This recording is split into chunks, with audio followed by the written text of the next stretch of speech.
ایک جانب سے ایک بچہ آیا اور محفل کے داہنی جانب نوجوان بیٹھ گیا۔ شیخ حضرت محمد کاکیس رحمت اللہ علیہ اپنی گفتگو کو روک دیا، تقریر بند کر دی، غلام کو بلایا، فرمایا خادم سے وہ نوجوان جو آ کر کے بیٹھا ہے اس کو ہاتھ پکڑو، مجلس سے باہر نکال دو۔ خادم گیا، ان کا ہاتھ پکڑا، باہر نکال دیا۔ آپ پھر تقریر کرنے لگے۔ جب تقریر آپ فرمانے لگے اس کو دیکھا آپ نے کہ بائیں طرف سے وہ بچہ آ کر مجلس میں بیٹھ گیا۔ پھر آپ نے فرمایا اس بچے کو اٹھاؤ، مجلس سے باہر نکال دو۔ خادم گیا، آپ کو پھر باہر نکال دیا۔ پھر اس کے بعد تقریر شروع ہوتی ہے۔ اس کے بعد نوجوان پیچھے آ کر کے بیٹھ گیا۔ اس شیخ نے فرمایا اس نوجوان کو پکڑ کے میرے پاس لے آؤ۔ خادم گیا، ہاتھ پکڑا، نوجوان کو لے کر کے آ رہے ہیں۔ سارے اہل عراق دنگ ہیں، بغداد والے سوچ رہے ہیں نہ جانے اب کیا ہونے والا ہے۔ اس بچے کو جب بار بار مجلس سے نکال رہے ہیں شیخ صاحب تو یہ کیوں بار بار آ رہا ہے؟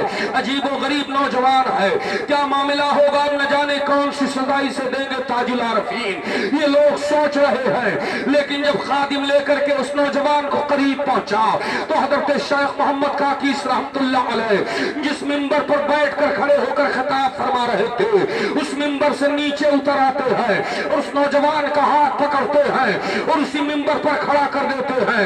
اہل عراق دنگ رہ جاتے ہیں، تعجب کے در دنیا میں جا کر کے سوالیہ نگاہ ڈالتے ہیں، اے شیخ صاحب یہ کیا کر رہے ہو؟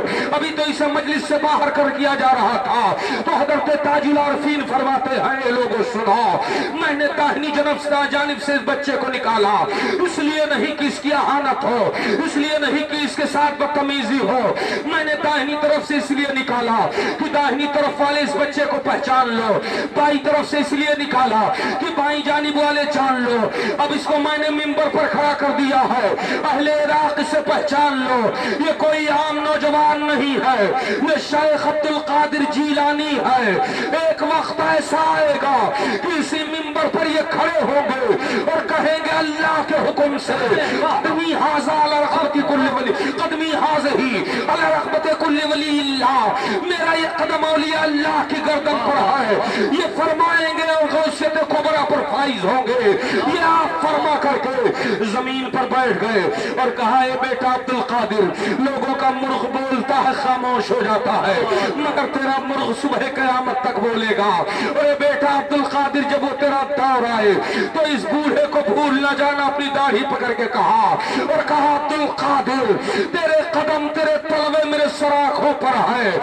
شیخ جب یہ کام محمد کاکیس رحمت اللہ علیہ نے یہ فرمایا تو سارے عراق والے سرکار عبد القادر کی طرف توجہ کرتے ہیں، رجوع کرتے ہیں اور آپ کو آپ کی دیدار میں مست ہو جاتے ہیں۔ اللہ اکبر پیارے، یہ غوث اعظم رضی اللہ عنہ ہیں کہ اپنے وقت کے تاج العارفین ہیں جو غوث اعظم کا خطبہ پڑھ رہے ہیں اور تمنا رکھتے ہیں کہ ان کا طلبہ ان کے پلکوں پر ہو جائے۔ سنت بریلی کا تاجدار کہتا ہے کہ میرے غوث کے طلبوں کا جب یہ عالم ہے تو سر مبارک کا مرتبہ کیا ہوگا؟ میرے اعلیٰ حضرت اسی لیے گنگنا اٹھے کہ سر بھلا کیا کوئی جانے کی ہے کیسا تیرا، سر بھلا کیا کوئی جانے کی ہے کیسا تیرا، اولیاء ملتے ہیں آنکھیں وہ ہے تلوا تیرا، تلوا تیرا۔ نعرہ تکبیر، نعرہ رسالت، جشن رحمت للعالمین، مسلک امام محمد رضا، فیضان حضور غوث اعظم، خطیب اعظم ہندوستان حضرت علامہ وسیم احمد صاحب قبلہ نظامی، مسلک امام محمد رضا۔ سرکار غوث اعظم کی شان بہت بلند ہے، آپ کو جس میدان میں دیکھا جائے آپ کو کوئی ثانی نہیں ملتا ہے۔ سرکار غوث اعظم غوثیت کبریٰ پر فائز ہیں۔ سرکار غوث اعظم رضی اللہ عنہ جس مقام پر فائز ہیں، حضرت امام مہدی جب قرب قیامت میں ظہور فرمائیں گے تو وہ اس مقام پر ہوں گے، ان کے درمیان اور کوئی نہیں ہوگا۔ اتنا بڑا مقام سرکار غوث اعظم رضی اللہ عنہ فرماتے ہیں کہ میں پوری دنیا کو ایسے دیکھ رہا ہوں جیسے کوئی اپنے ہتھیلی پر ایک رائی کا دانہ، سرسوں کا دانہ دیکھتا ہو۔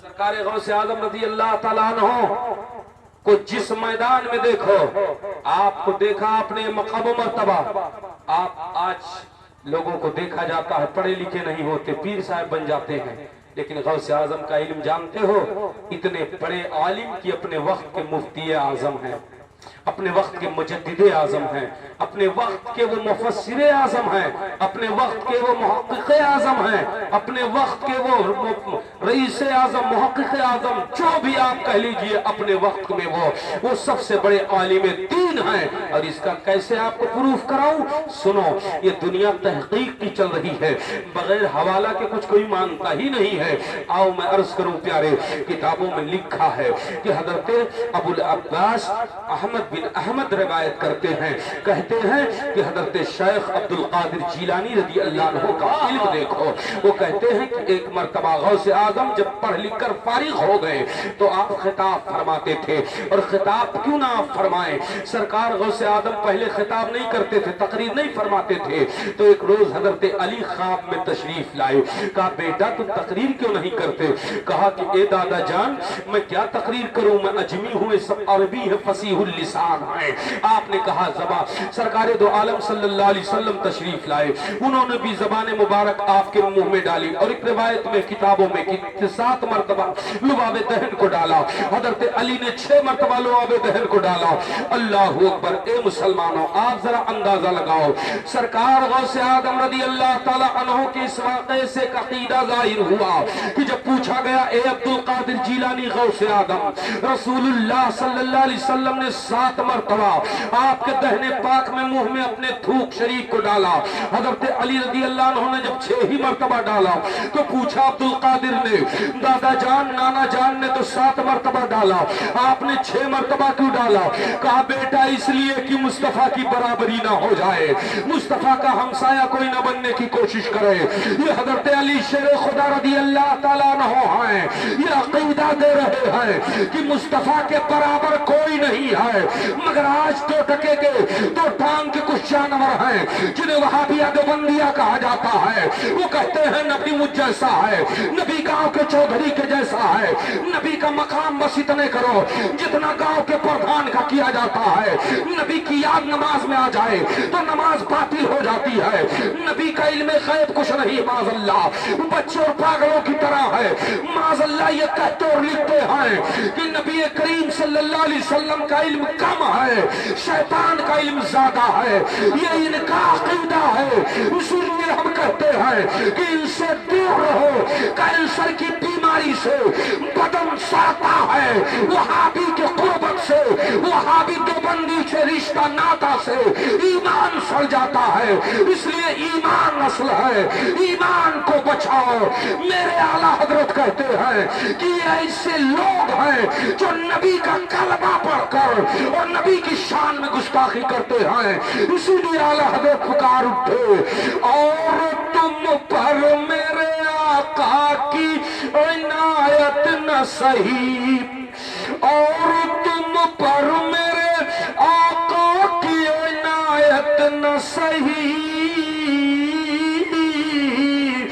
نجدیوں کلمہ پڑھانے کا بھی احسان گیا، احسان گیا۔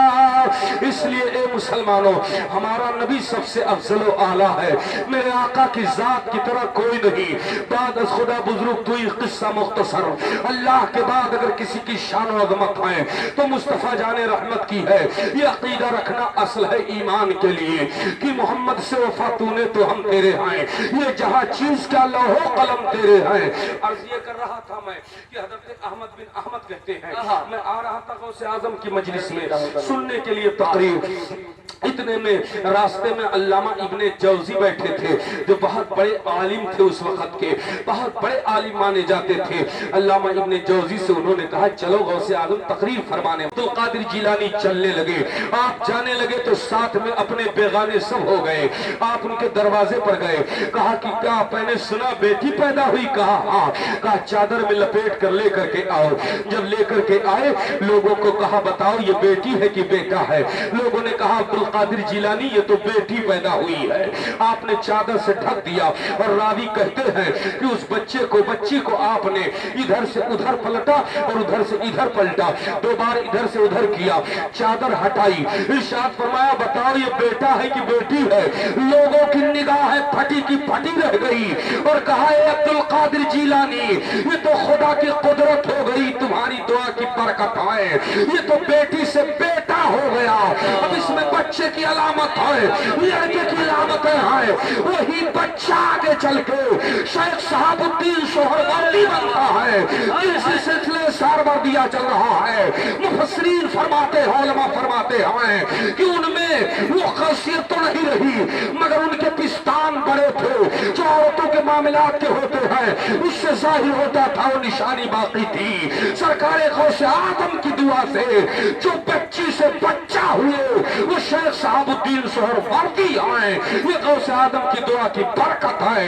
اسی لیے ہم کہتے ہیں اور غوث اعظم کا فرمان بھی ہے کہ میرا چاہنے والا، میرا عقیدت مند، میرا مرید، میرا عاشق اگر مشرق میں ہو جہاں سورج نکلتا ہے اور میں مغرب میں رہوں جہاں سورج ڈوبتا ہے، اگر وہ مجھے پکارے تو میں اس کی مدد کو پہنچتا ہوں، اس کو رسوائی سے بچاتا ہوں۔ اسی لیے مفتی اعظم ہند مچل گئے اور یوں گزار ہوتے ہیں کہ کہا جس نے یا خوف اغثنی تو دم میں برائی مصیبت کلی غوث اعظم، کلی غوث اعظم۔ اللہ اللہ یہ غوث اعظم کی کرامتیں ہیں، اگر قیامت بیان کی جائے، کرامت بیان کی جائے تو آپ بیان کرتے رہو وقت ختم ہوگا۔ غوث اعظم کثیر الکرامات ولی ہیں، ان کی کرامت نہیں ختم ہوگی۔